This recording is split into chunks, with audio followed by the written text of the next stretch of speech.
1 Reis, capítulo 19. Diga para o seu vizinho, aperte os cintos. Coloque a mão sobre o texto sagrado. Se for possível para você, feche os olhos.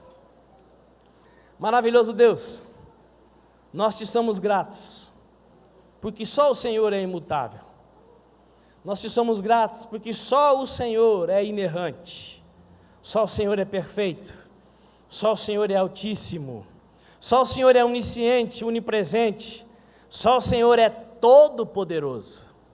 Obrigado mais uma vez pela vida de cada um desses amados que estudaram com esmero e se prepararam melhor para te servir de modo mais excelente. Obrigado, Deus, pelos pastores que têm servido ao teu rebanho que congrega nesta casa. Obrigado pela vida da Rosana, do pastor Robson, por aqueles que estão à frente, ó Deus, da estruturação das nossas escolas, pela vida da pastora Isabela. Obrigado, Deus, pela vida de cada um de nós. Obrigado porque o Senhor nos chamou para fazer diferença sobre a face da terra. E eu suplico que o Senhor leve os nossos pensamentos cativos ao teu trono, para que essa palavra seja para nós revelação e ao mesmo tempo encorajamento, para que sejamos ousados, abundantes, excelentes na obra do Senhor. Que a tua glória, Pai, continue a ser derramada sobre o ministério infantil, que as nossas crianças sejam ministradas no poder do teu Espírito Santo, que a palavra dada a elas nesta noite penetre profundo em seus corações, a fim de que elas venham a viver no centro da tua vontade, como nós temos buscado e ansiado viver. Seja conosco, Pai, seja conosco, Deus Pai Todo-Poderoso. É a minha oração junto com a tua igreja, em nome de Jesus Cristo de Nazaré, e quem concorda diga amém. Pois bem, como o Pai Celestial trata um filho, um obreiro, um servo que fracassa. Nós vamos usar a vida do profeta Elias como um espelho, mas antes de entrar na pregação propriamente, eu quero compartilhar aquilo que eu compartilhei de manhã, e já falei aqui muitas vezes, lembrando mais uma vez então, que os dias que nós vivemos, segundo a Escritura Sagrada, são dias terríveis. E a terribilidade dos dias não está exatamente na questão de possuir coisas, que é aquilo que mais preocupa os nossos corações. A humanidade ela vai avançando, entre aspas, vai ficando cada dia mais civilizada. Os governos vão garantindo, de modo cada vez mais abrangente, o suprimento das necessidades básicas do ser humano. Então, o arroz, o feijão, a moradia, não é um grande problema. A grande problemática revelada na Escritura se chama dificuldade de relacionamento. Por que dificuldade no relacionamento? Jesus avisou que se o Pai não abreviasse os dias, quando ele viesse, não encontraria ninguém com fé sobre a terra. Estatisticamente, cada dia tem mais gente professando fé em Deus, principalmente no Brasil, embora no nosso país haja hoje mais evangélico não praticante do que evangélico praticante. É uma nova modalidade de tipo de crença. O que você é evangélico não praticante? Ou seja, evangélico desigrejado. Porque muita gente por aí que disse ter se encontrado com Cristo, agora também apregou que igreja é lugar difícil, igreja é lugar de gente problemática. E não é assim tão em verdade, mas eu digo que igreja é lugar de gente curada, porque para aguentar você tem que estar curado, hein? E para você me aguentar você tem que estar curado. Então igreja é lugar de gente que está vivendo um processo de cura milagrosa. Fé para acreditar em Deus, essa não vai acabar. Agora, fé para imitar a Deus, fé para amar como Deus ama, essa sim está se extinguindo, e é dessa fé que Jesus fala. Porque se eu digo que eu amo um Deus que eu não vejo, mas eu não amo o meu irmão que eu vejo, a Bíblia diz que eu sou mentiroso. Então, se eu professo fé em Deus, mas não suporto estar com o povo de Deus, com os meus irmãos, significa que essa fé é uma fé medíocre, porque a fé principalmente faz com que eu pare de olhar para o meu umbigo e olhe para a necessidade do outro, não para o umbigo do outro, porque se nós olharmos para o umbigo do outro, nós vamos só trocar de umbigo e aí é um perigo lascado, que não existe ser humano que possa satisfazer o outro e também não existe gente perfeita. Pergunta para o seu vizinho, você sabia? Eu fico impressionado como as pessoas ficam admiradas e algumas escandalizadas quando descobrem imperfeições dos outros. Nesses dias algumas criaturas têm me contrariado, perguntando, ô apóstolo, por que tanto escândalo sexual na igreja? Mas não é tanto, gente, em 17 anos são só 2. Agora, você acha que isso só acontece aqui? Não, a questão é que aqui o que acontece vem aqui para o altar. E geralmente por aí faz-se o quê? Joga para debaixo do tapete. É claro, nós não vamos nunca expor a vida dos membros, mas quem ocupa o altar tem que ter consciência que está debaixo de um juízo muito maior. E nós fazemos isso para quê? Para ter menos conversa fiada, porque sempre tem conversa fiada. Aliás, gente que conversa fiada é o que mais tem na terra, você sabia? Pergunta para o seu vizinho, qual o tamanho da sua língua?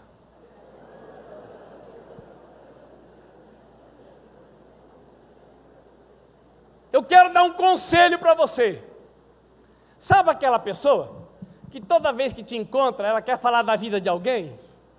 Sabe aquela pessoa que toda vez que te encontra, ela quer falar de alguma coisa que ela não concorda no lugar onde ela está e nunca fez nada por aquele lugar? Fica longe dessa pessoa. A Bíblia diz que os fofoqueiros e os murmuradores não herdarão o reino de Deus. Fica longe de gente linguaruda, porque se para nutrir a fé, essa fé que me leva a ser como o meu pai, essa fé que te leva a ser como o seu pai, essa fé que ama incondicionalmente e se relaciona, a fé que nos faz ter coragem para correr risco, cheio do Espírito Santo não é fácil. Imagine cheio de informação negativa vinda da parte de irmão e de irmã linguaruda. Fica mais difícil ainda. Então a terribilidade dos últimos dias é exatamente na área dos relacionamentos humanos.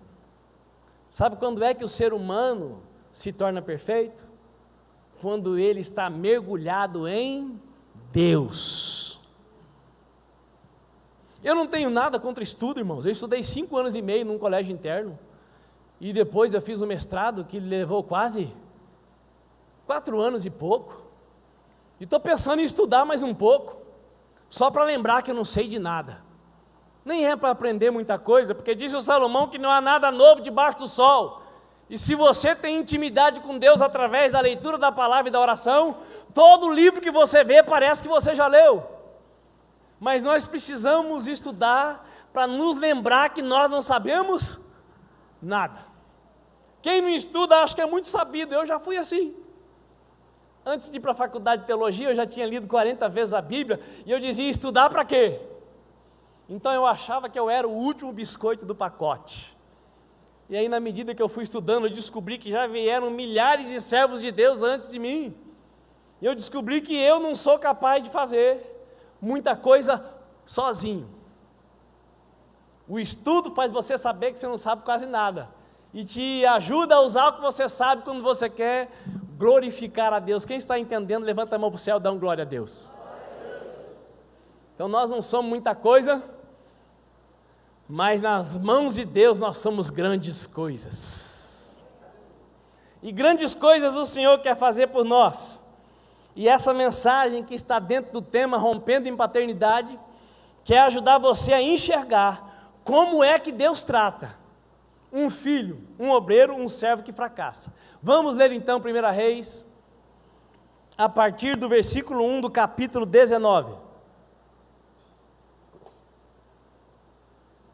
Então o rei Acabe contou a sua esposa Jezabel tudo que realizara o profeta Elias, e como passara ao fio da espada todos os 450 profetas de Baal. Diante disso, a rainha Jezabel mandou um mensageiro ao profeta Elias com o seguinte recado: que os deuses me façam sofrer as piores desgraças, se até amanhã a esta hora eu não fizer com a tua vida o que fizeste com os profetas. Assim que Elias recebeu esse aviso, fugiu para salvar a própria vida. Chegando a Berseba, que pertence a Judá, deixou ali o seu servo. Quanto ao profeta, fez pelo deserto a caminhada de um dia, e foi sentar-se debaixo de um pé de giesta, uma espécie de arbusto, e ali orou, pedindo para si a morte, dizendo: agora basta, ó Yahvé, retira minha vida, pois não sou melhor que meus pais. Deitou-se e dormiu ali mesmo, sob a giesta. Mas eis que um anjo o tocou e disse-lhe: levanta-te e alimenta-te. Abriu Elias os olhos, olhou ao redor, e eis que ali junto à sua cabeceira havia um pão quente que fora assado sobre pedras em brasa e uma vasilha com água fresca. Tendo comido e bebido, voltou a se deitar. O anjo do Senhor veio pela segunda vez, tocou e lhe recomendou: levanta-te e come, porque a viagem será muito longa. Então ele se levantou, comeu e bebeu. Fortalecido com aquele alimento, viajou 40 dias e 40 noites até chegar ao Sinai, em Horebe, o monte de Deus. Ali entrou numa caverna e passou a noite. Então Elias ouviu a voz do Senhor, que lhe questionou nestes termos: que fazes aqui, Elias? Ao que ele respondeu: sinto minhas entranhas serem consumidas por causa do ardente zelo que tenho por Yahvé, o Senhor Deus dos exércitos. Porquanto os israelitas abandonaram a tua aliança, destruíram os teus altares e mataram os teus profetas ao fio da espada, e fiquei solitário, restou somente eu, e agora procuram também tirar minha vida. Diante destas palavras, Deus lhe disse: sai deste lugar e vai ficar diante de mim no alto do monte. Então o Senhor passou por ali e mandou um vento muito forte que fendeu os morros e partiu as rochas em pedaços. Contudo, Yahvé não estava no vento. Quando o vento aferreceu e parou de soprar, ocorreu um forte terremoto, porém o Senhor não estava no tremor das terras. Em seguida ao terremoto, caiu um fogo, mas o Senhor também não estava no fogo. E depois do fogo veio um sussurro de brisa suave e tranquilo. Assim que Elias percebeu aquele murmúrio, puxou sua capa para proteger o rosto, saiu e postou-se à entrada da caverna, e uma voz lhe indagou: que fazes aqui, Elias? Ao que ele respondeu: sinto minhas entranhas serem consumidas por causa do ardente zelo que tenho por Yahvé, o Senhor dos exércitos. Porquanto os israelitas abandonaram a tua aliança, destruíram os teus altares e mataram os teus profetas ao fio da espada. E fiquei solitário, restou somente eu, e agora procuram também tirar minha vida. Então o Senhor Deus lhe orientou: vai, retorna por onde vieste para o deserto de Damasco. Quando chegares lá, ungirás a Hazael como rei da Síria, e a Jeú, filho de Nissim, ungirás rei de Israel, e a Eliseu, filho de Safate de Abel-Meolá, ungirás para ser profeta em teu lugar. Quem escapar à espada de Hazael, Jeú o matará, e quem fugir da espada de Jeú, Eliseu o matará. Meu pai, que história! Quem era Elias? Quem era Elias? Quem aqui conhece a história do profeta Elias? Poucas pessoas. Então eu quero dizer para você quem Elias não era. Ele não era de família real, não era descendente de nenhum rei, ele não era de família sacerdotal, e ele não era de família importante. Elias era que nem a maioria de nós. Elias era gente simples, que nem eu e tu. Elias era alguém que um grande rei, um grande governante, um grande empresário não iria se interessar por ele, não iria gastar seu tempo com ele. Elias era uma pessoa simples. Quem era Elias? Até ser chamado por Deus, Elias era simplesmente um habitante de Tisbé, cidade que nem se encontra no mapa. Elias não tem uma grande história antes do chamado de Deus. É muito interessante que as pessoas chamadas por Deus para algo assombrosamente maravilhoso, geralmente não tem aquele DNA que diz, eu já sabia que seria quem está sendo. É muito interessante que aquele que era, que foi e que sempre será, ao vir para a terra, entrou nela por um caminho que a maioria de nós não aprovaria e não gostaria que os nossos filhos entrassem.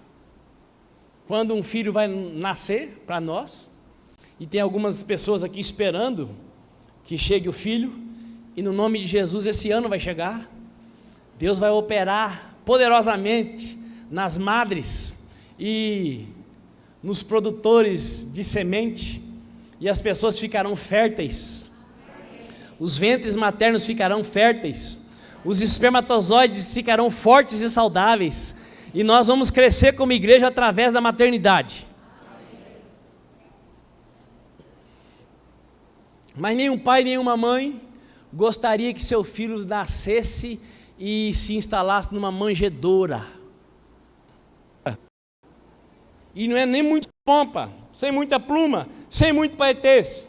Mas é muito certo, como eu estava dizendo, que Elias não tem uma grande história antes de ser chamado por Deus.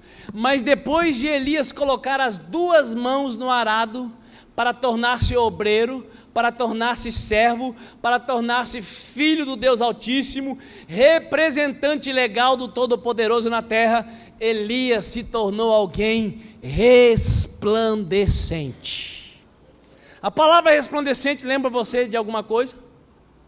Jesus disse assim, deixai brilhar a vossa luz, para que os homens vejam as vossas boas obras e glorifiquem o vosso Pai que está no céu. Elias era um anônimo, que nem você e eu, mas depois de colocar as duas mãos no arado, ele tornou-se uma pessoa resplandecente, tanto que no Novo Testamento, no livro de Tiago, fala de uma das suas primeiras proezas, um dos seus primeiros atos incomuns.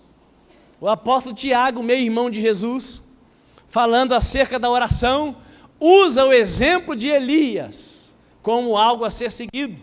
Está escrito em Tiago capítulo 5, a partir do versículo 16, que Elias era alguém sujeito a fraquezas como você e eu, mas que ao orar a Deus, por 3 anos e meio parou de chover. E ao orar de novo, a chuva caiu. Elias era alguém que ficara conhecido como pessoa que tinha intimidade profunda com Deus. Alguém que orava e Deus já respondia de modo visível, inegável, impactante. Aliás, depois do capítulo 19 que nós lemos, tem alguns fatos bem interessantes acerca da vida de Elias.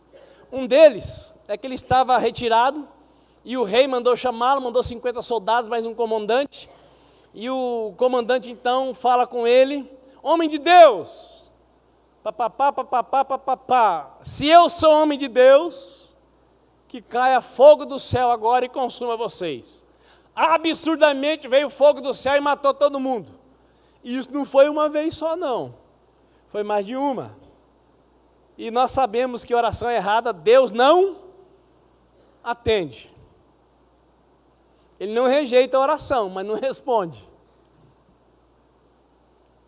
Elias era alguém verdadeiramente incomum.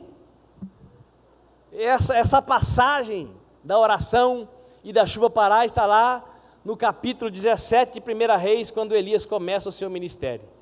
Elias orou para parar de chover, E quando para de chover, para também a produção de alimentos. E Elias foi vítima da sua própria oração, mas o Todo-Poderoso disse para ele: não se preocupe, vá lá para as margens do ribeiro de Querite, e eu vou mandar corvo levar comida para você. Eu não sei se você sabe, mas corvo é da mesma família do urubu. Você imagina o urubu levando bife mal passado para você de manhã e de tarde? Bife e pão? Hã? Tem gente que fala: não vou comer. Aí o pai fala: então morre de fome, querido. Quero ver não comer. Quando você está com fome, repolho, jiló e arroz é um manjar. Isso aconteceu comigo, viu? Não comia repolho, muito menos jiló, arroz até que vai. Mas depois de quase 2 dias jejuando, que glorioso comer repolho. Que maravilhoso o jiló. Ainda mais com arroz. Elias era alguém incomum. Deus disse para ele: fica tranquilo, meu servo. Os corvos vão levar comida para você. E depois disso, Elias é mandado para a casa de uma viúva.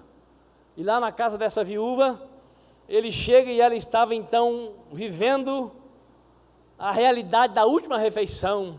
E o profeta disse para ela: faça primeiro para mim. E depois de fazer para mim, a farinha não vai acabar e nem o azeite da botija vai terminar. Então Elias era alguém que fazia coisas como Jesus. Ele fazia multiplicar o alimento, ele fazia multiplicar o pão. E o menino, filho dessa viúva, que estava esperando a morte e que veio a abundância na casa dela através daquele que estava precisando de comida, morreu. E Elias então deita-se sobre o menino, clama a Deus e o menino ressuscitou. E o episódio que vem antes desse texto que nós lemos, é finalmente então o confronto de Elias com os 450 profetas de Baal e os 400 profetas de Azera. Baal era o deus da chuva, o deus da fertilidade. O povo de Deus estava abandonando a dependência de Deus para buscar a Baal. Por isso que Elias ora dizendo: não vai chover, esse Baal é pau, só o Senhor é Deus. Para vocês saberem que Baal não é coisa nenhuma, eu digo: a partir de hoje não cai mais chuva na terra. E Deus respaldou do céu e a chuva não caiu. Mas o povo estava tão prostituído, semelhantemente aos nossos dias. A Bíblia diz que nos últimos dias surgiriam muitos falsos pregadores, proclamadores da palavra, que, se possível, iriam ensinar coisas que iriam enganar os escolhidos de Deus. E olha, se o diabo aparecesse para você e para mim, de rabo, garfo e chifre, como ele aparece no carnaval, nas fantasias, ninguém ia cair na dele. Mas o inimigo, ele vem nas sutilezas. E uma das máximas satânicas hoje é: Deus entende tudo, não é bem desse jeito, Deus não quer que a gente seja fanático, nós não precisamos ser tão crente assim. A gente tem que viver a vida que nem o Martim da vida, principalmente a vida com Deus. Tem que ser devagar e devagarinho. Isso é astúcia satânica. Porque Jesus disse: sede perfeito como é perfeito o vosso Pai Celestial. Sede santo como é santo o vosso Pai Celestial. Eu e você não fomos chamados para ser meio crentes. Nós fomos chamados para ser mais crentes do que o diabo. E a Bíblia diz em Tiago 2,19 que ele crê ao ponto de tremer. Só que a crença dele não serve para nada, porque ele não obedece. Ele não abriu mão daquilo que estava dentro dele. E boa parte dos cristãos de hoje não querem abrir mão dos prazeres da carne, das suas vontades, ainda que lícitas, mas que vão em contrário à vontade de Deus. E o povo de Deus estava seguindo os falsos profetas, liderados por uma mulher chamada Jezabel. E não adiantava pregar, o povo precisava ver alguma coisa, para então crer que só o Senhor é Deus. E o profeta Elias lança um desafio: vocês pegam um bezerro, eu pego um bezerro, vocês montam um altar, eu monto um altar, nós vamos despedaçar os bichos, vamos colocar em cima do altar, e nós vamos clamar. E o Deus que derramar fogo, o Deus que respondeu, clamou com fogo, esse é Deus. E a Bíblia conta que os profetas de Baal clamaram de manhã, clamaram perto do almoço, clamaram de tarde, e nada. E o Elias falou: cadê o Deus de vocês? Clama mais alto, quem sabe ele tem problema de audição. Talvez ele esteja de férias, ocupado. Cadê o Deus de vocês? E a Bíblia também diz que Elias clamou, porém antes pediu para derramar 3 vezes, 4 vezes, 5 vezes, muitas vezes mais água do que podia se derramar e precisava.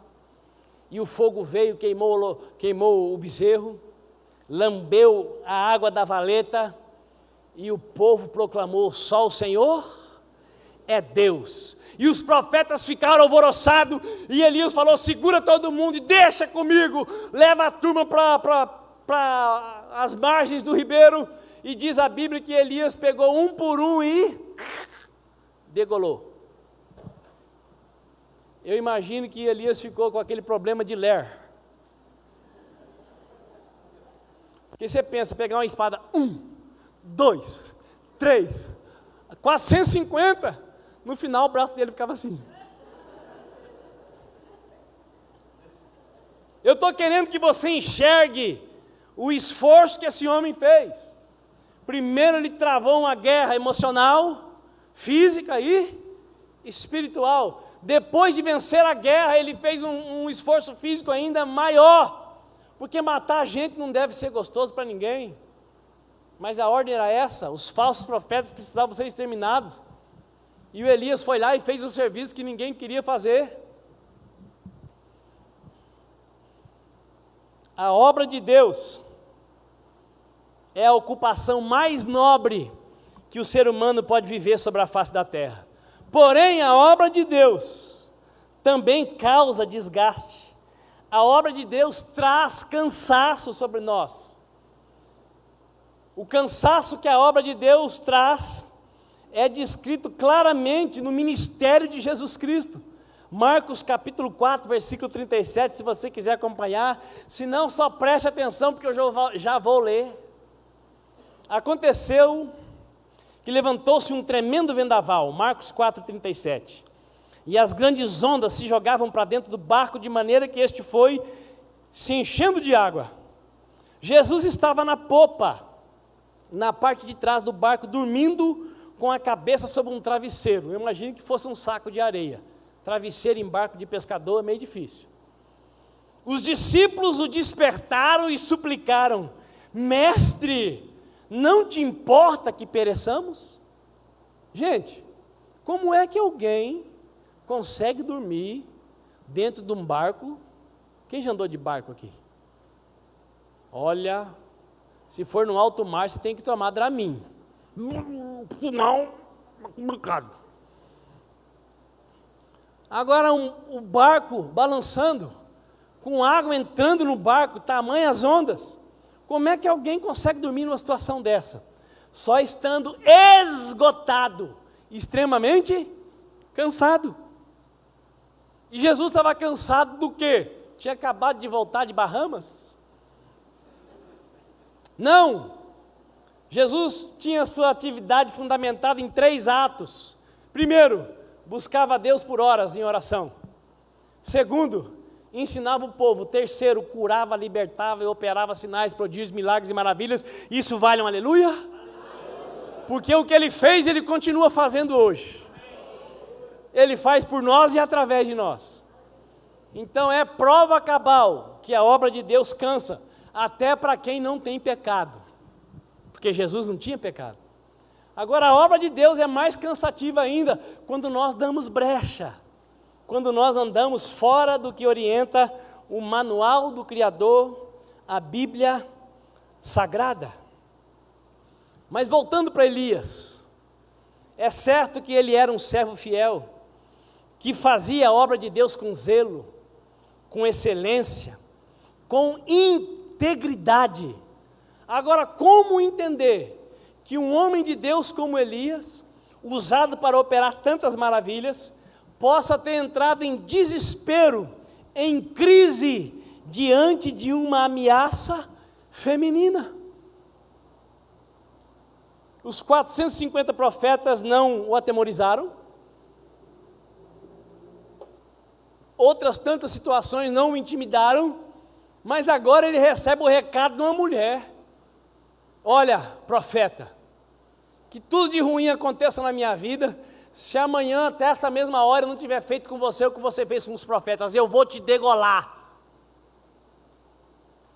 A Bíblia mostra que Elias ficou desestruturado, desequilibrado, com um recado de uma mulher. É certo, amados, que Jezabel não era uma mulher qualquer.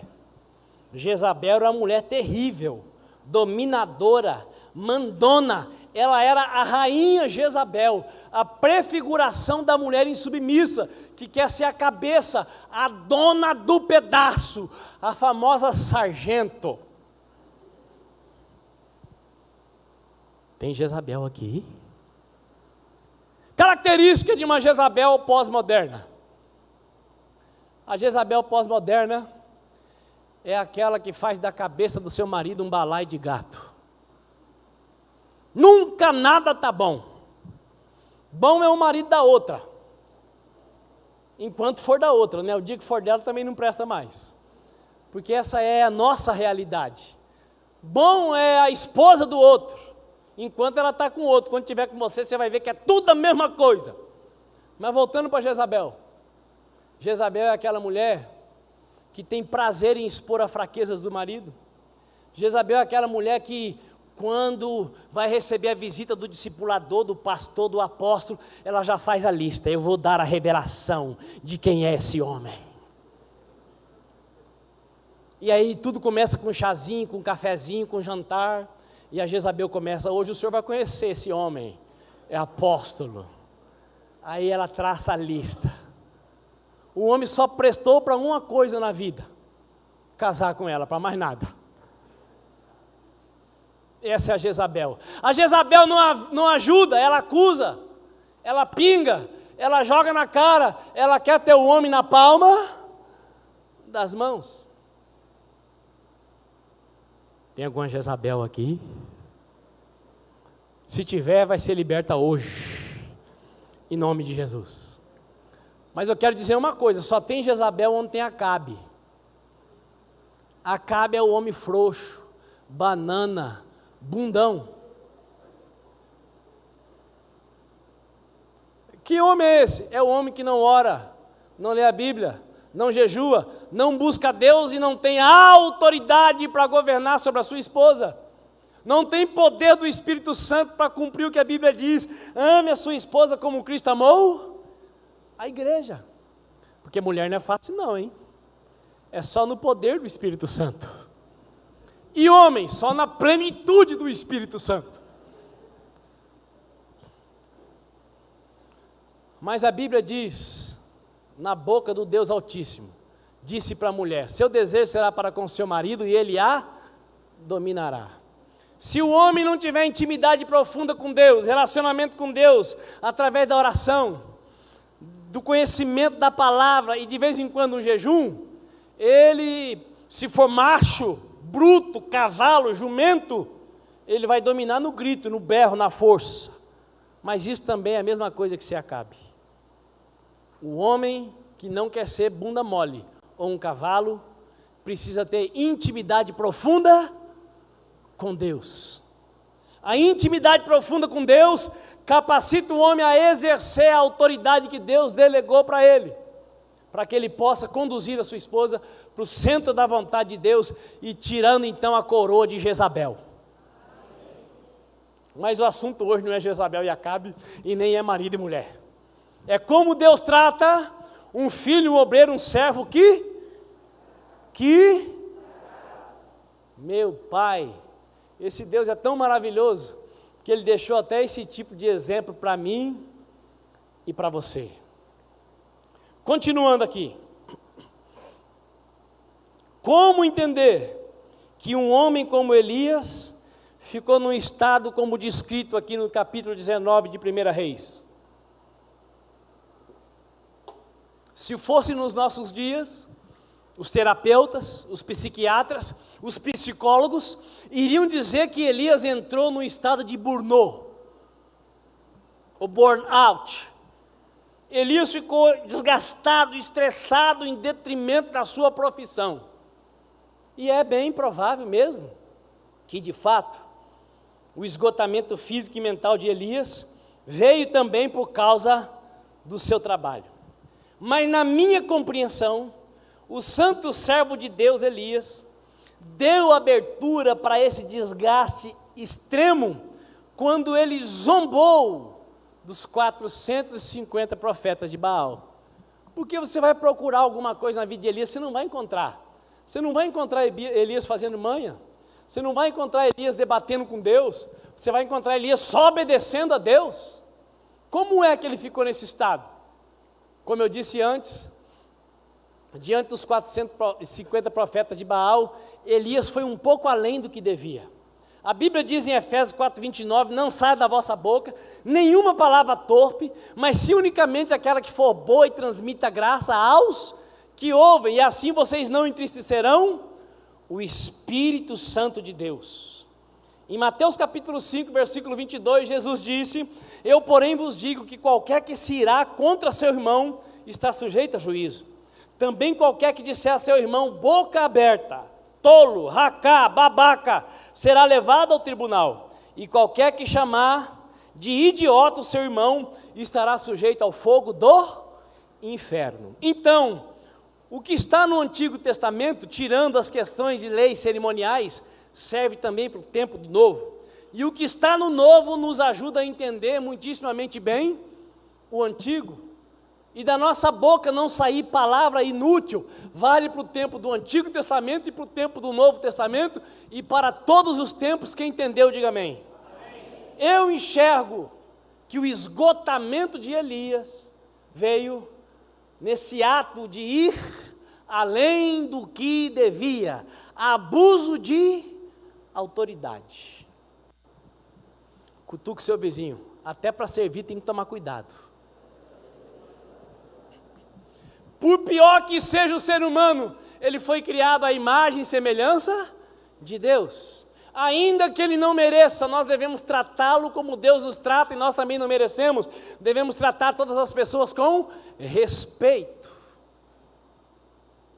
Até para dar uma sova de pau no sujeito, tem que respeitar.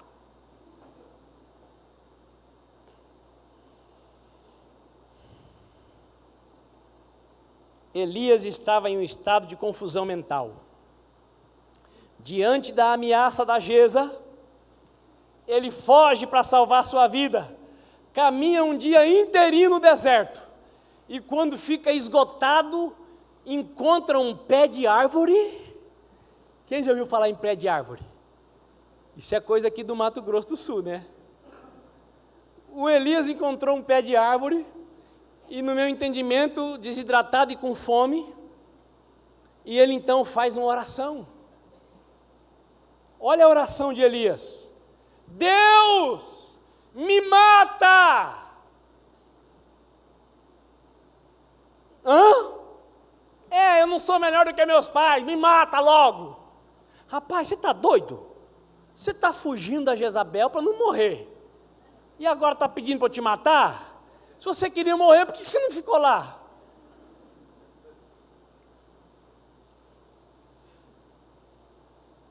Rosana, até o Elias errou. E não foi ela que errou, não. Não importa quem foi. Então muda de estação, sintonize em outra vibe. Quem errou foi o apóstolo.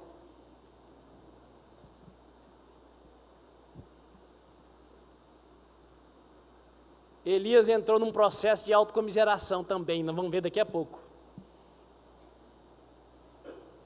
Nós podemos ser pessoas que ficam numa estação que não vai nos dar nada, ou nós podemos tomar a decisão de ir muito mais além. Me mata, Deus! E Deus falou com Elias, só que não deu tempo do Elias ouvir. Por quê? Porque o Elias estava num estado parecido com o que nós estamos quase todas as vezes que buscamos a Deus. A maioria de nós fala com Deus que horas? No final da noite. Ó Deus maravilhoso, todo-poderoso, eu venho nesse momento interceder. Amanhã eu continuo, porque hoje já foi. Deus falou com Elias. Elias, você está confuso, meu filho, você está com algum problema. Você não tem que morrer, você tem uma missão, você vive por um propósito. Mas não deu tempo, o Elias estava profundamente mal, o Elias estava desgastado, o Elias estava estressado, o Elias estava depressivo. Porque eu pergunto para você, uma pessoa normal consegue dormir num calor de mais de 50 graus, com sede, com fome, no meio de um deserto? Uma pessoa no estado normal consegue dormir dentro de um barco, com onda enchendo o barco de água, balançando de tudo quanto é jeito, se ela não tiver mais do que desgastada? Elias estava num estado de imprestabilidade. Alguém aqui já chegou nesse estado? Minha mão está levantada. Uma vez na minha vida já aconteceu comigo. Tudo que eu queria e só o que eu queria era morrer. E um dos motivos de eu não ter morrido é que eu falei, vou deixar minha esposa aí para outro, de jeito nenhum. E eu estou falando sério. Eu falei, Deus, a mulher é linda. E nós estamos cada dia mais afinados. Se ela morrer, outro vai pregar tudo pronto, não vou morrer não. Mas já teve um dia na minha vida que a tristeza profunda me tomou, de tal maneira que eu só queria ficar deitado. Elias chegou nesse estado. Mesmo sendo servo fiel, servo excelente, servo fervoroso, servo ousado, servo corajoso, mesmo sendo alguém que orava e Deus respondia do céu, ao ponto de fazer chuva parar de cair. Elias estava profundamente desgastado, Elias estava confuso, e aí eu quero caminhar para o final, te fazendo algumas perguntas. Como você trataria uma pessoa que entrasse nesse estado? Como você trataria o seu colega de trabalho? Se ele chegasse numa condição de alma que não prestasse para mais nada, e você depende do trabalho dele para apresentar e atingir as suas metas. Como você trataria o seu colega? Como você trataria seu funcionário, que por mais de 30 anos trabalhou com você sendo fiel, e agora, às vésperas de aposentar, entra num estado de burnout ou de burnout, não está prestando para mais nada, e precisa só de mais 11 meses para ficar na sua empresa. Como é que você o trataria? Como você trataria o seu pastor, se ele não tivesse mais condição de colocar a mão na sua cabeça, de fazer visita por você, de interceder por você? Que tipo de mensageiro você mandaria para se encontrar com um funcionário seu que estivesse surtado, em fuga, depois de abandonar o trabalho? Essa era a condição de Elias. Surtou, entrou em crise, abandonou o serviço e fugiu para o deserto. O texto sagrado diz que quando Elias dormiu, e o pai dele, o patrão dele, o Deus Altíssimo, vendo lá do céu, mandou uma comitiva para levá-lo preso de volta para a cidade. É isso? Não. O pai dele mandou um anjo. E aqui na King James está anjo de letra maiúscula.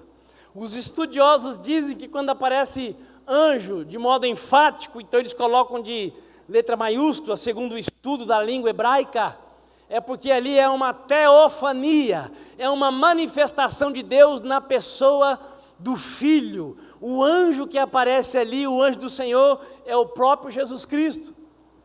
O Filho de Deus, o obreiro de Deus, o fiel, fracassou, fugiu do serviço, e Deus então manda o anjo. E o anjo não chegou dando bicuda no Elias. O anjo chegou e tocou nele. Ei, querido, Acorda.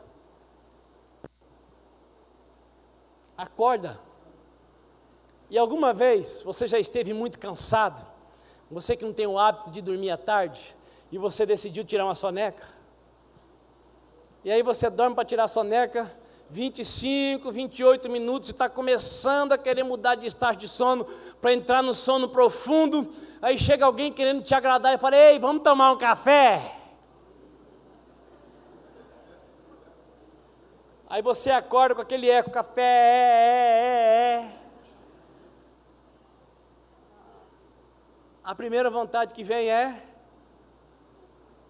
Senhor meu Deus, quando eu maravilhado.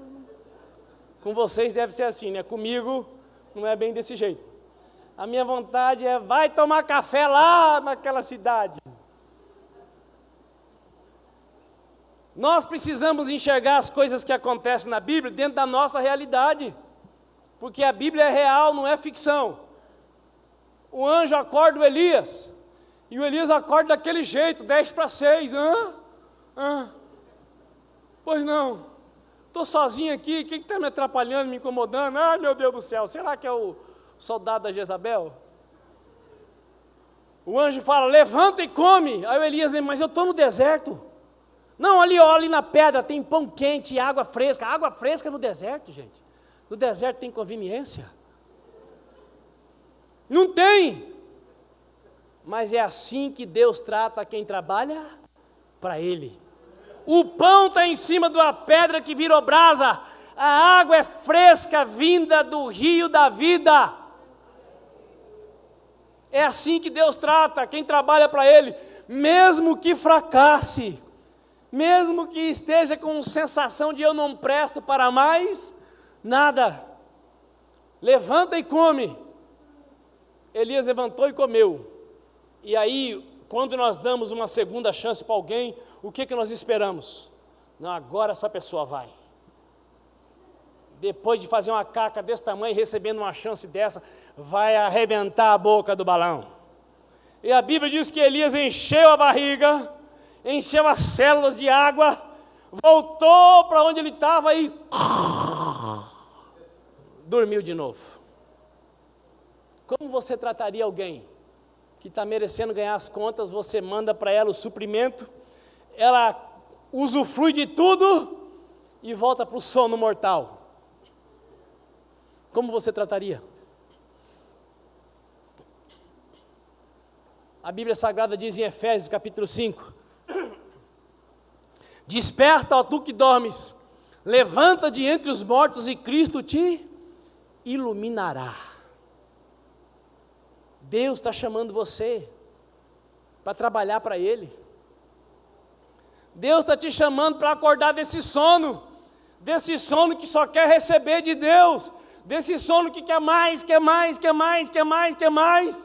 mas não quer se ocupar com nada que Ele quer que você faça.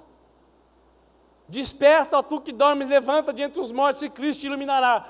A maioria de nós certamente lidando com uma pessoa que nem o Elias nesse estado, na segunda vez já eu não o chamaria de querido, na segunda vez eu falar: acorda, vagabundo.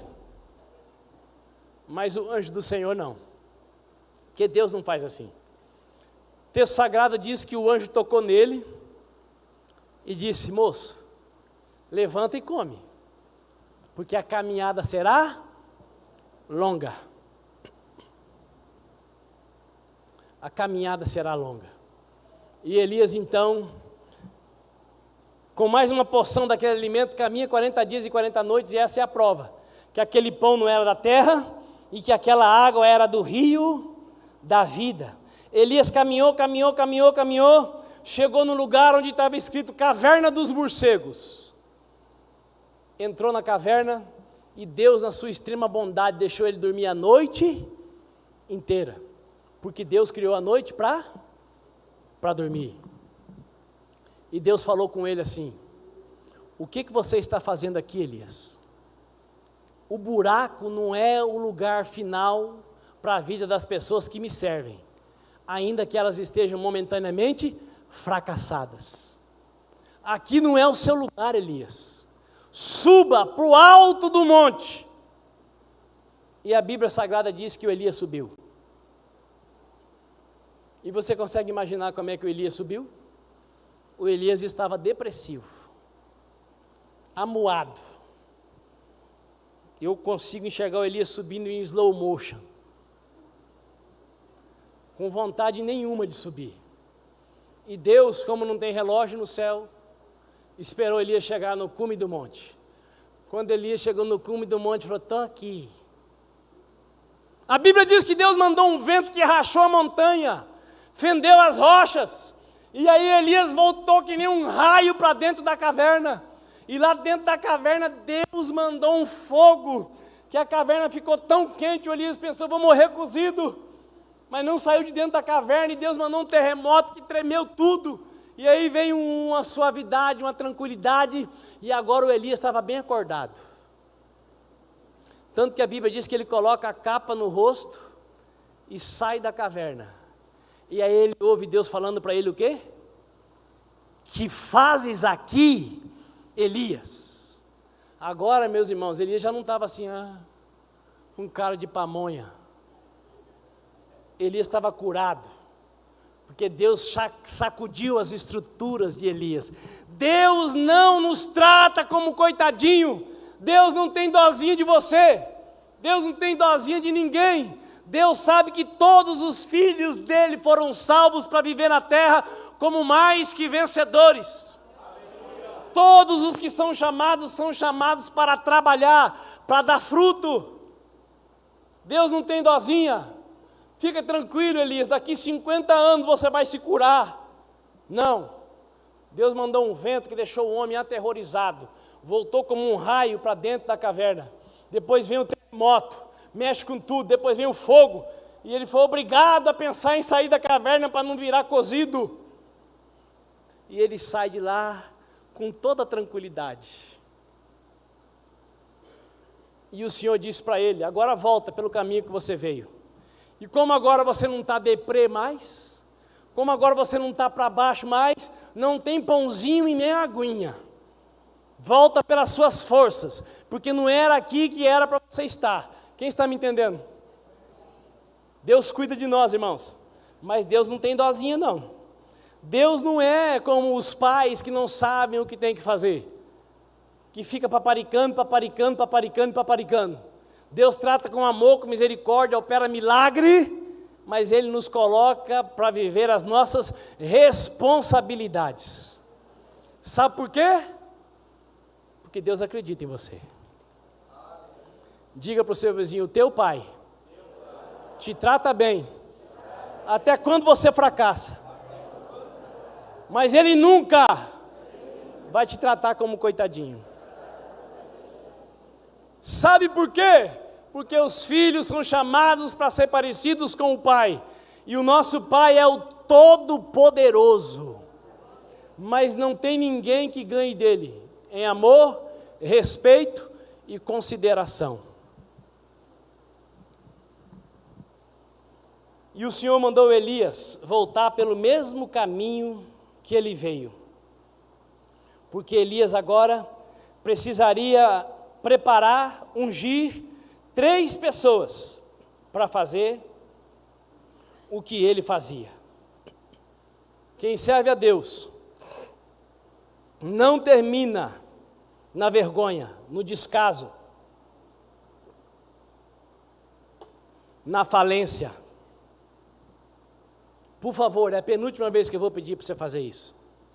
Diga para o seu vizinho aí: não existe nada melhor do que ser trabalhador da obra de Deus. Fala aí, João Pedro, para sua mãe, para ela ficar animada. Não existe nada melhor do que ser trabalhador da obra de Deus. Não existe nada melhor, irmãos, do que ser trabalhador da obra de Deus. A obra de Deus não é para coitadinho. Deus não trata seus filhos como coitadinhos. Deus confia em você. Deus acredita em você. Agora, em quem que você acredita?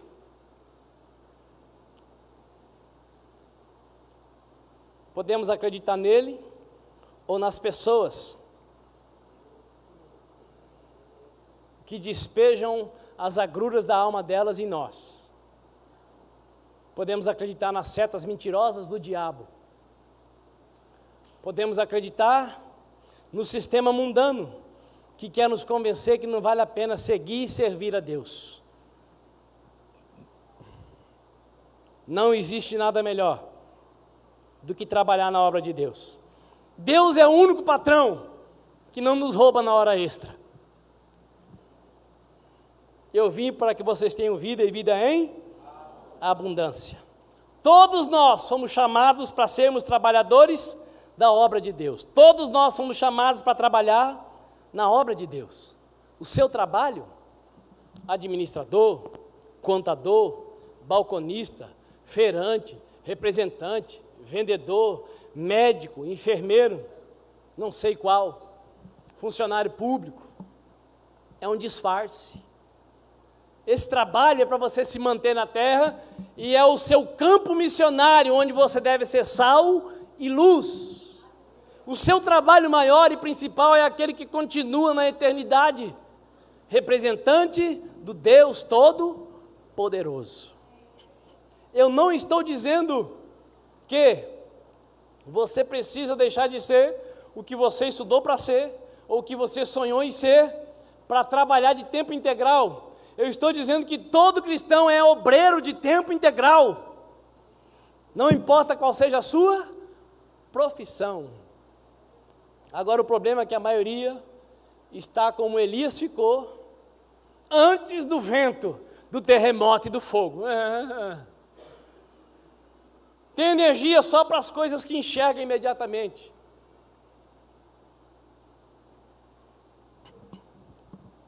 E quer apenas a bênção de Deus, não o serviço dele. Mas eu creio que com vocês não será assim. Então eu vou repetir: o seu trabalho terreno é um disfarce. Se você é médico, você está disfarçado de médico. Na verdade, você é obreiro de tempo integral. Se você é do lar, você está disfarçado de do lar. Na verdade, o seu serviço é missionário de tempo integral. Se você é caminhoneiro, você está disfarçado de caminhoneiro. Na verdade, você é obreiro de tempo integral. E não existe nada melhor do que ser fiel a esse patrão. Elias precisou ungir 2 reis e treinar por 15 anos um profeta para continuar aquilo que ele havia começado. E no Evangelho de Mateus, no capítulo 11, no versículo 11, Jesus disse assim: com toda certeza vos afirmo, entre os nascidos de mulher, não se levantou ninguém maior do que João Batista. Entretanto, o menor do reino dos céus é maior do que ele. E João Batista veio no mesmo espírito de Elias, com um ministério profético muito semelhante ao de Elias, um homem íntegro, reto, incomparável, incorruptível, e numa época muito parecida com a de Israel naqueles dias, e com a nossa nesses dias. E aí Jesus disse assim, que Elias foi o cara, por isso ele estava lá no Monte da Transfiguração, no momento mais glorioso de Jesus sobre a face da terra. Moisés, o Cristo glorificado e Elias. Mas Elias, João Batista, os demais reis, sacerdotes e profetas não são comparáveis àquilo que você é e que eu sou agora na era cristã. Porque tanto Elias quanto João Batista, ou como qualquer um outro, tinham o Espírito de Deus apenas sobre ele. Você e eu temos o Espírito dentro de nós.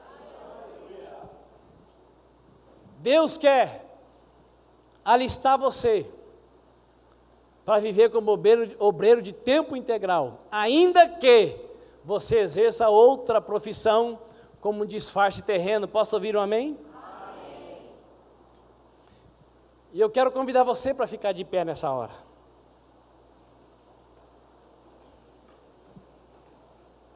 E eu quero te desafiar a se cadastrar no rol de filhos trabalhadores, dispostos a fazer a obra do Pai Celestial na terra.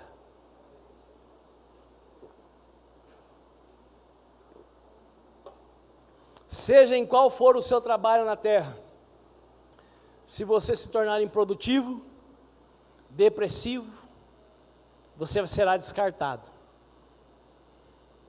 Na obra de Deus, não. Quando não estamos prestando para nada, Deus manda o melhor dele para nos socorrer. Quando nós estamos querendo morrer, Deus manda a água do rio da vida e pão do céu para nos dar sustento. Esse é o Deus dos deuses. Esse é o único verdadeiro Deus. Só o Senhor é Deus e o resto é Baal. Faça assim com a sua mão. Poderoso Deus, maravilhoso Pai, eu te louvo, eu te exalto, eu te engrandeço, eu te glorifico, Deus Altíssimo, por mais esse dia de vida que o Senhor nos concede, pela história de Elias, cujo fracasso foi registrado para nos mostrar quem o Senhor é, para nos mostrar como o Senhor trata os seus filhos, os teus servos, como o Senhor trata aqueles, ó Pai, que se dispõem a colocar as duas mãos no arado e no momento da vida podem fracassar. Muito obrigado, Pai, porque nós em Cristo Jesus estamos além do que foi Elias, estamos numa condição incomparável com a dele, com a de João, com Davi. Por isso, nesta noite, Deus, eu suplico, levanta nesta casa de oração homens e mulheres, no padrão sacerdotal de Jesus Cristo de Nazaré. Levanta nesta casa homens e mulheres, ó Pai, corajosos ao ponto de abrir mão de todas as desculpas para dizer para Ti, Pai eterno, ó Deus Todo-Poderoso, ó Pai Celestial, conta comigo, eis-me aqui, Senhor, para aquilo que o Senhor quiser, eis-me aqui, Senhor, à Tua disposição. Eu ouvi, eu aprendi, eu enxerguei que só o Senhor é Deus, e não há nada melhor do que tê-lo também como um Pai, que é o patrão, que é aquele que manda e nós obedecemos. Poderoso Deus, daqui ao sairmos daqui, partamos com essa plena convicção de que o Senhor é um Deus Pai, um Pai amoroso, paciencioso, longânimo, compassível, incansável, sempre pronto para operar na nossa vida aquilo que for preciso, para nos conduzir ao centro absoluto da Tua vontade. E eu peço mais uma vez, eu suplico mais uma vez, desperta, Deus, em cada um dos Teus filhos e filhas, um desejo absoluto e inegociável, de assumir um compromisso, de colocar as duas mãos no arado, para fazer a obra do Senhor sobre a terra, em nome de Jesus Cristo de Nazaré. Amém e amém. Você que foi abençoado, dê um aplauso ao Senhor.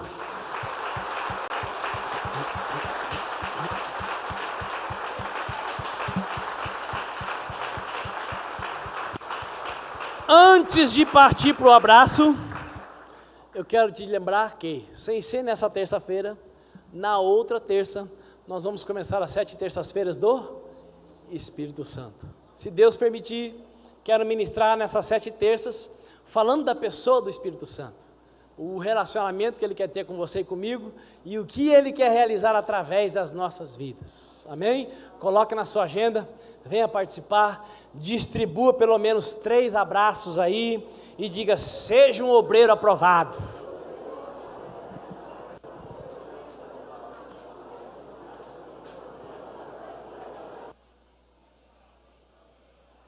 E se você ainda quer uma oração, os pastores vão estar aqui à frente para orar. Se você precisa compartilhar algo, abrir seu coração, os pastores da igreja estarão aqui à frente para te atender, para te servir, para te abençoar ainda mais.